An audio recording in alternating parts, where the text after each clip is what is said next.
What's up, guys? Today I'm going to be showing you how to drive a automatic transmission car manually.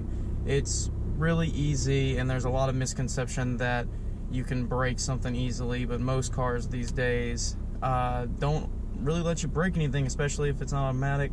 It's very easy, and let's get right to it. So the first thing we're going to cover is older cars especially. You'll see your normal P, D arrangement there, but then you'll also see a 2 and then a 1 after that.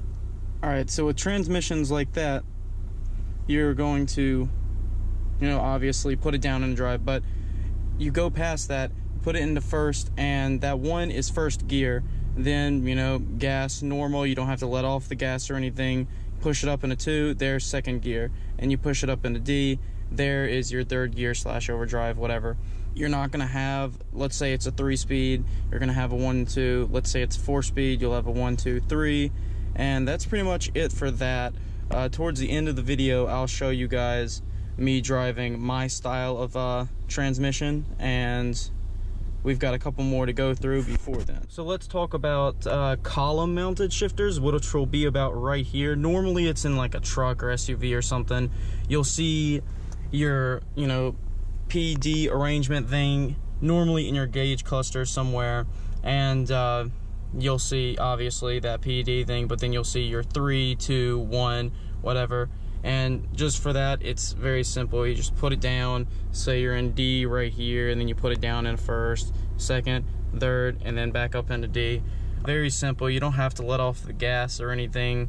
And I think that's about it for that. So we're gonna get into paddle shifters now, and paddle shifters, normally the transmission will be about a P and D, and then you'll have an M. You'll have just a P and D, but then you'll have like a manual button or something that you can press in order to turn it into manual mode. Now with the paddle shifters, you'll either have a steering wheel mounted, which will be on the steering wheel, you'll press them, or you'll have them column mounted, and they will not move with your steering wheel. They will stay over here.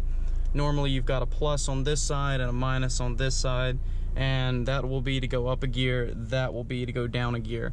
So very simple, and normally everything's going to show you what gear you're in. So you'll find that in more high performance cars, sportier cars, stuff like that. Sadly this car doesn't have them. I wish it did, but whatever. Now we'll get into what my transmission is. So finally we have my transmission, which is very common in a lot of cars I see these days. It'll have, your normal arrangement, though then it'll have a plus and minus area. And that, very simple, up a gear, down a gear, real simple stuff. But let's talk about when you should shift. So, when should you shift exactly? Let's say you're not driving really performance-wise.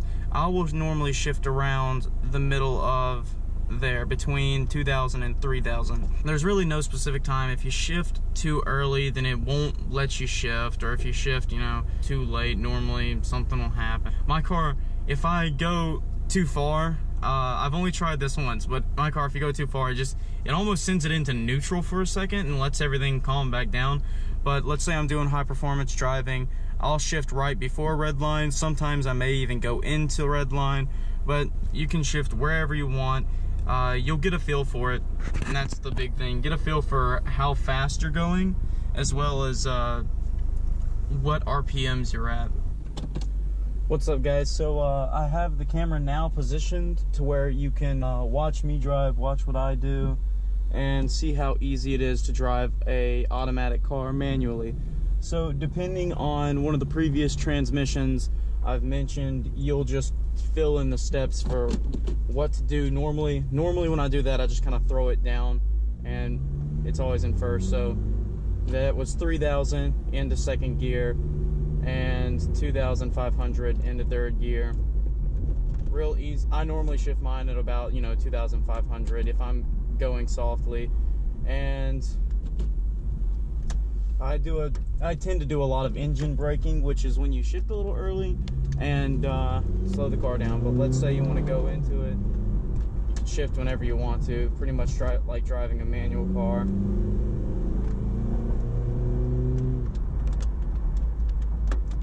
But you'll get used used to it. Looks like the weather is starting to rain. Whatever. There you go. Put it into 4th gear, and that is my top gear in this car. Well, I guess the way my setup was set up was not that good because my camera fell. So just to show you guys something real quick, if you are going to start driving your car manually as an automatic, you can sit there and spam the gears. See, now I'm in 2nd, and it won't let me go above that.